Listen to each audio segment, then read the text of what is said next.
Hello friends, સ્વાગત છે તમારું મારી ચેનલ ધમુસ કિચન એન્ડ વ્લોગમાં.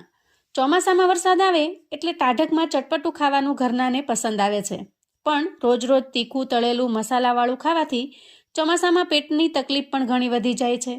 તો આજે હું તમારી સાથે એક એવી રેસિપી શેર કરું છું જે સ્વાદ તો છે જ, પણ ચોમાસામાં પેટને રાહત આપે એવી સિમ્પલ મસાલાવાળી, પચવામાં હળવી પણ છે. અને કદાચ અઠવાડિયામાં 3 વખત બનાવશો ને તોય આ તમને બિલકુલ નડશે નહીં. સૌથી પહેલાં આપણે અહીંયા જરૂરિયાત મુજબ દૂધી લઈશું. જે મેં અહીંયા અંદાજે 200 ગ્રામ જેટલી દૂધી લીધી છે. આપણે થોડી કાકડી પણ ઉમેરીશું. કાકડી ઉમેરવી બિલકુલ ઓપ્શનલ છે. ત્યાર પછી આપણે ખાયણી લઈએ. ખાયણીમાં આપણે 1 લીલા મરચાના ટુકડા ઉમેરી દઈએ અને 1 નાનો આદુનો ટુકડો ઉમેરીશું. અડધી ચમચી આખું જીરું ઉમેરીશું અને આ બધી જ વસ્તુને ખાંડી અધકચરી પેસ્ટ બનાવી લઈશું. તો અહીંયા આ રીતે આદુ મરચાં અને જીરુંની પેસ્ટ બનીને તૈયાર છે. અને હવે આપણે એક મિક્સિંગ બાઉલ લઈશું અને એના અંદર 1 કપ જેટલી સૂજી ઉમેરીશું. અહીંયા તમે સૂજી કે રવો કોઈ પણ લઈ શકો છો. સૂજીને આપણે એકદમ સરસ ચાળી ચોખ્ખી કરીને લીધેલી છે, જેથી એના અંદર બિલકુલ અશુદ્ધિ ન રહે.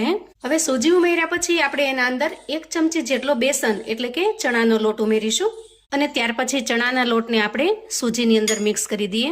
હવે બંનેને સરસ રીતે મિક્સ કર્યા પછી આપણે 1 ચમચી જેટલું ખાટું દહીં લઈશું. અહીંયા તમારી પાસે જો ખાટી છાશ હોય તો તમે છાશનો પણ ઉપયોગ કરી શકો છો. તો જુઓ, અહીંયા મેં 1 કપ જેટલું પાણી લીધેલું છે. હવે થોડું થોડું પાણી નાખી અને મિશ્રણને સરસ રીતે તૈયાર કરી લઈએ. તમારી પાસે જો ખાટી છાશ કે દહીં ન હોય તો મોળું દહીં કે છાશ ઉમેર્યા પછી તમે એમાં અડધા લીંબુનો રસ પણ ઉમેરી શકો છો. એનાથી ખૂબ સરસ રીતે ખટાશ પણ બેલેન્સ થઈ જશે. જુઓ, બેટર તૈયાર કરતા થોડું પાણી વધ્યું છે. આપણે એ પાણીને પણ ઉમેરી દઈએ અને સરસ રીતે મિક્સ કરી લઈએ. તો અહીંયા ટોટલ 1 કપ સૂજીની સામે 1 કપ પાણીની જરૂર પડી છે. અને બેટરની કન્સિસ્ટન્સી પણ જુઓ, એકદમ સરસ પરફેક્ટ બનીને તૈયાર થઈ છે. હવે આપણે બેટરની અંદર સૂજી ઉમેરી હોવાથી થોડી વાર માટે રેસ્ટ થવા દેશું. ત્યાં સુધીમાં આપણે થોડી આગળની તૈયારી કરી લઈએ. ત્યાર પછી આપણે દૂધી લઈએ અને એની ઉપરની છાલને દૂર કરી લઈએ. અને હવે આ રીતે મીડિયમ સાઇઝની ખમણી લઈ દૂધીને ખમણી લઈશું. અહીંયા મીડિયમ સાઇઝની ખમણી લેવાથી દૂધીના લચ્છા બહુ મોટા પણ નહીં અને સાવ ઝીણા પણ નહીં, એ રીતે મીડિયમ સાઇઝના બને છે, જે બેટરની અંદર સરસ રીતે મિક્સ થઈ જાય છે. હવે આ રીતે દૂધીને ખમણ્યા પછી આપણે એની સાથે કાકડીનો જે ટુકડો લીધો છે એને પણ ખમણી લઈએ. જુઓ, તો અહીંયા કાકડી અને દૂધીનું ખમણ બનીને તૈયાર છે. હવે આપણે બેટરને ચેક કરી લઈએ. તો જુઓ, થોડી વાર રેસ્ટ થવાથી બેટર એકદમ સરસ રીતે ફૂલી ગયું છે અને એના અંદર જે આપણે સૂજી ઉમેરી છે એ પણ સરસ રીતે ફૂલી ગઈ છે. તો આ સ્ટેજે આપણે તૈયાર કરેલી દૂધી અને કાકડીના ખમણને એમાં ઉમેરી દઈએ અને સરસ રીતે મિક્સ કરી લઈએ. અહીંયા દૂધીનું પ્રમાણ મેં થોડું વધારે રાખ્યું છે. ગરમીમાં પેટને ઠંડક આપે છે, પચવામાં એકદમ સરળ છે. આપણું બેટર પણ એકદમ પરફેક્ટ બનીને તૈયાર થયું છે. હવે ફરી આપણે બેટરને 2 થી 3 મિનિટ માટે રેસ્ટ થવા દઈએ, જેથી દૂધી અને કાકડી બેટરની અંદર સરસ રીતે મિક્સ થઈ જશે. અને ત્યાં સુધીમાં આપણે આજના નાસ્તા માટેની એકદમ ટેસ્ટી એવી ચટણી બનાવી લઈશું. ચટણી પણ યુનિક અને અલગ રીતે બનાવીશું. તો અહીંયા દૂધીમાંથી જે આપણે છાલ કાઢેલી છે એ છાલને ધોઈ એકદમ ચોખ્ખી કરી અને જેટલી જરૂરિયાત હોય એટલી લઈ લેવાની છે અને એને આ રીતે આપણે સમારી લઈશું. પણ ખાસ એ વાતનો ખ્યાલ રાખવાનો કે દૂધી એકદમ કૂણી હોવી જોઈએ. જો ઉપરની છાલ એકદમ કઠણ હશે તો ચટણી જોઈએ એટલી સરસ ટેસ્ટી નહીં બને. તો એના માટે આપણે ગેસ ઓન કરીશું અને ગેસ ઉપર એક નાનું પેન મૂકીશું. હવે પેનમાં અંદાજે 1 ચમચી જેટલું તેલ ઉમેરી દઈએ. થોડી ચપટી જેટલી રાઈ ઉમેરીશું અને થોડું જીરું ઉમેરીશું અને ત્યાર પછી થોડી હિંગ ઉમેરી દઈએ. હવે જુઓ, તેલ સરસ રીતે ગરમ થઈ જાય એટલે સમારીને તૈયાર કરેલા દૂધીની છાલના ટુકડા ઉમેરી દઈએ અને સરસ રીતે તેલની અંદર એને ફ્રાય કરી લઈએ. દૂધીની આ ચટણી ટેસ્ટમાં એટલી લાજવાબ બને છે કે જો તમે ક્યારેય ટ્રાય ન કરી હોય તો એક વખત ચોક્કસથી બનાવજો. કેમ કે મોટે ભાગે દૂધીની છાલને આપણે વેસ્ટ સમજીને ફેંકી દેતા હોઈએ, પણ જો આ રીતે એની ચટણી બનાવશો તો પછી ક્યારેય તમે દૂધીની છાલને બિલકુલ નહીં ફેંકો. હવે છાલની ઉપરનો કલર જો થોડો અમથો સોનેરી અથવા તો બ્રાઉન કલર જેવો થવા લાગે અને છાલ થોડી અમથી સોફ્ટ થઈ જાય, એ સમયે આપણે 2 ચમચી જેટલા શિંગદાણા ઉમેરી દઈએ અને થોડી વાર માટે એને પણ સરસ રીતે શેકી લઈએ. થોડી વારની અંદર શિંગદાણા પણ સરસ રીતે શેકાઈ ગયા છે, એટલે કે અંદાજે 1 મિનિટની અંદર બંને વસ્તુ સરસ રીતે શેકાઈને તૈયાર થઈ ગઈ છે. આ સમયે ગેસની ફ્લેમને આપણે બંધ કરીશું અને બંને વસ્તુને થોડી વાર માટે ઠંડી થવા દઈશું. ત્યાર પછી મિક્સર જાર લઈએ અને ઠંડી થયેલી બંને વસ્તુને જારમાં ટ્રાન્સફર કરીએ.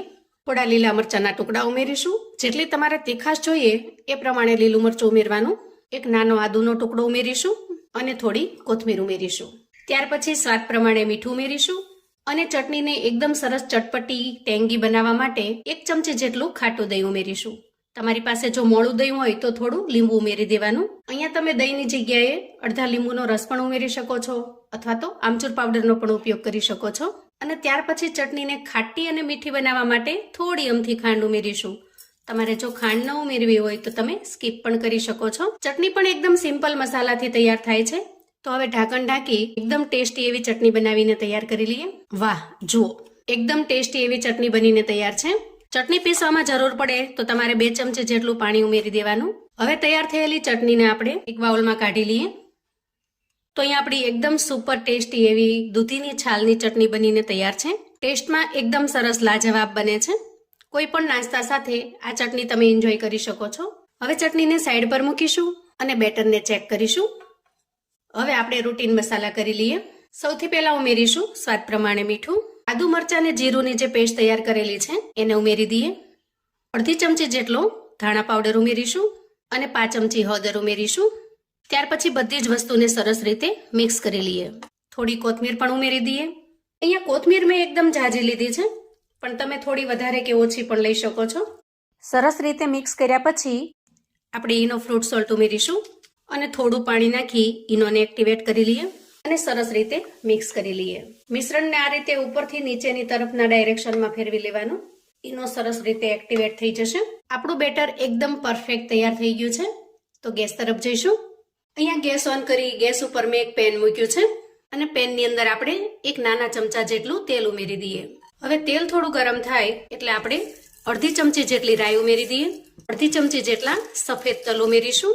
થોડા મીઠા લીમડાના પાન ઉમેરીશું અને થોડા લાલ મરચાના ટુકડા ઉમેરીશું. અહીંયા રાઈ સરસ ફૂટવા લાગે એ સમયે આપણે એના અંદર બેટર ઉમેરીશું.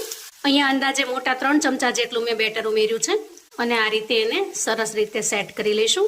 ત્યાર પછી ઢાંકણ ઢાંકીશું અને ગેસની ફ્લેમને મીડિયમ પર રાખી અંદાજે 2 મિનિટ સુધી થવા દઈશું. હવે જુઓ, અંદાજે 1 મિનિટ પછી આપણે ચેક કરી લઈએ. અહીંયા ઉપરની સાઈડ એકદમ સરસ સૂકી થઈ જાય ત્યાં સુધી આપણે એને થવા દેવાનો છે. તો હજુ થોડી વાર માટે ઢાંકીને થવા દઈએ અંદાજે 1 મિનિટ સુધી. તો ફરી 1 મિનિટ પછી ચેક કરી લઈએ. અહીંયા સરસ રીતે ઉપરની સાઈડ કોરી થવા લાગી છે. તો આ સમયે આપણે સાઈડને ચેન્જ કરી લઈએ